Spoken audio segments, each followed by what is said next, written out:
I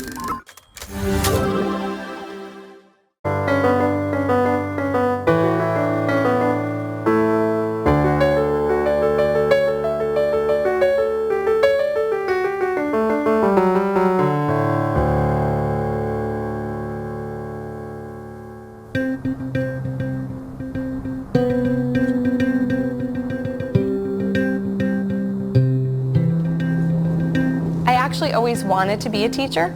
I never remember wanting to be anything else.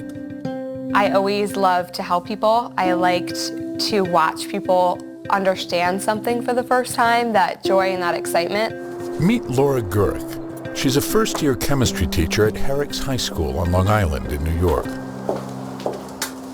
My typical day as a teacher at Herricks starts very early. I try to get here about 6:40. Then what I usually do is go right to the copy room, make sure that I have everything that I need for that day, and then I start teaching at 7:30, and then the rest of the day is a whirlwind. Herricks High School is very high performing, but pretty typical of Long Island. About 96, 97% of students leave here and go on to higher education. We have 69 different languages spoken in the homes of the 1,400 kids in the high school. So it's an incredibly diverse population.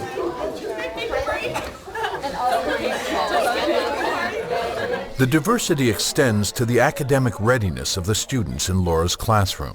Like many new teachers, Laura struggles to keep her lessons engaging to students with a wide range of interests, learning styles, and curriculum knowledge. I might have students that are struggling very much with the material, and then in the same class I have students that are hoping to go on to take AP Biology and AP Chemistry next year. It's hard to do in one class. How do you challenge your top students while not leaving anybody behind? Point 6. Teachers must be able to adapt their lessons so they can be understood by students with different aptitudes and abilities. A teacher who differentiates responds to the diverse learning needs of her students. This increases the likelihood that all students will learn key concepts. So today we're continuing our gas laws discussion. Can you pass one back to... Laura has begun to differentiate, designing lessons that address the multiple intelligences in her classroom. Okay, pressure is constant. Your volume went down. What had to have happened to your temperature? It went down. What's another? Some students are really strong math students, so they're going to really latch on to those equations and the math behind it. And other students, they need to be able to see things, and they need to be able to see examples in order for them to really learn and understand the concept. Those are all different ways that hopefully we will help all different types of learners, whether they be auditory, sensory, or they like to write things down and just do the math behind it. Go, people! Still, Laura struggles to keep all her students engaged and working to their maximum potential. It's easier for me to hit on a different type of learner in my lesson, but it's harder for me to work with students at very different ability levels in one particular class. Equals. I can count on one hand the number of times I give the exact same homework assignment to everybody in the room in a whole school year. Rick Wormley is a science teacher from Virginia and an expert on differentiating instruction. Some kids need batting, some catching, some need to lift some weights, some running, whatever it is, but not everybody's doing batting practice. You change the practice according to what children need at the time. Differentiated instruction is kind of the pragmatist credo, whatever works. You've got this one lesson you're going to do. You're sensitive to, is it working or not? And if the kids aren't learning to the level they do, what do I need to do to adjust it? It's having such a diverse repertoire of responses that I can respond to the needs of my students. So a lot of people call differentiated instruction responsive teaching. Laura consults with Rick via Skype to get some practical tips on differentiating instruction. Hey Laura, how are you? Good, how are you? Great, ready to talk some differentiated instruction. What do you have for me today? So I have a very diverse group of students, some at the very, very high end of the class who are really accelerated and like to self-learn the material before it even is introduced in class. So I'm having a little trouble with really hitting everybody and making sure that everybody has that appropriate challenge. How do you know these students are accelerated? they're preparing for the SAT 2 already. Yeah. So they're taking a review class. So they've already been taught in a review way what the topic is. So they've gone through the book, they've gone through practice questions, they've had homeworks on it, and I haven't taught a thing yet. Before a teacher can differentiate successfully, she must accurately assess the level of her students' competence. Assessment has to be accurate in a differentiated class.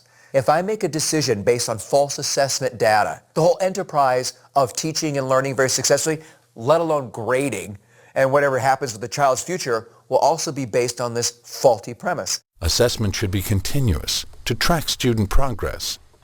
Teachers can pass out an informal questionnaire before teaching a new concept to gauge student knowledge. Use ongoing assessments like exit slips or classroom discussion to see who is struggling.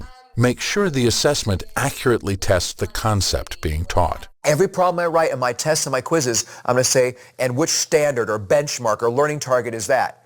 And the learning targets, where's the evidence of that? And is that ample evidence? We're taught all the time that a grade is far more accurate when it's clear and consistent over time, not one snapshot moment in time. So how do you deal with a variety of readiness levels in the same 43 minutes or 86 minutes? Correct. All right. Well, how familiar are you with tiering and scaffolding? Have you studied any of that in your undergraduate or in-service training? Not formally yet, no. A teacher who tiers a lesson teaches the same concept to everyone, but varies the level of complexity to engage all students. Let's choose one right now that you have to teach.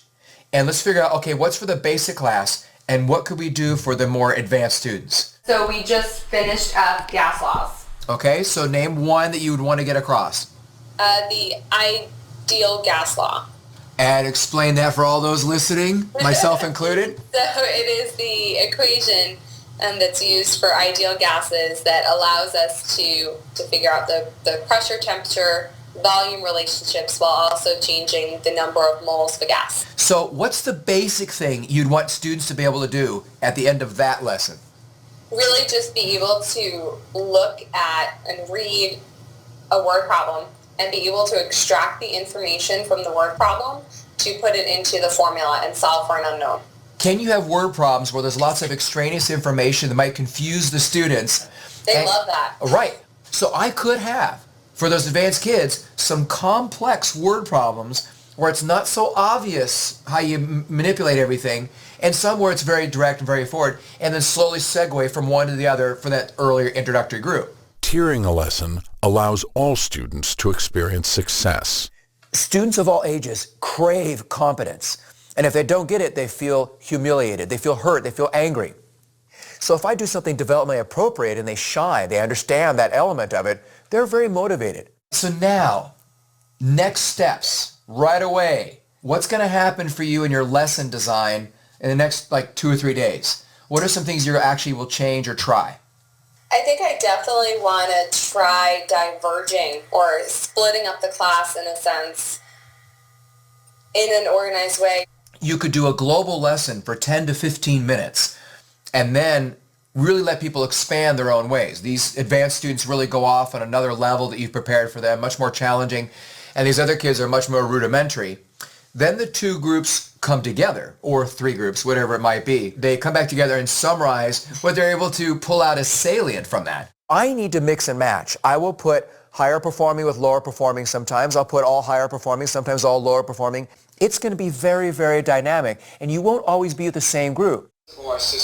Readiness level isn't the only way to group students in a differentiated classroom. Students can also be grouped based on interests or learning styles. We talk about groups, small groups in the class, flexible groups in the class, as having these semi-permeable membranes. They're very dynamic. They're not static in their membership. And students can change that as long as we present evidence you're ready to move on to this other station. Anything else? I really definitely want to go more into the research as well and try to get my hands on some differentiated instruction books and to see what's out there. There are books out there on differentiated instruction, but you want to find the ones with chapters on scaffolding and tiering. You can't just read one book and suddenly you know how to differentiate instruction. So I recommend usually 3 or 4 books in the very first year, and you pull out the stuff that works.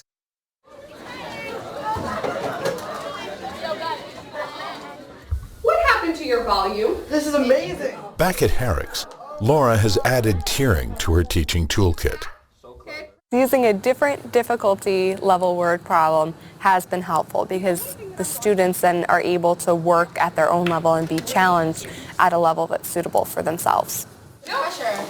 That's your homework, so start it now.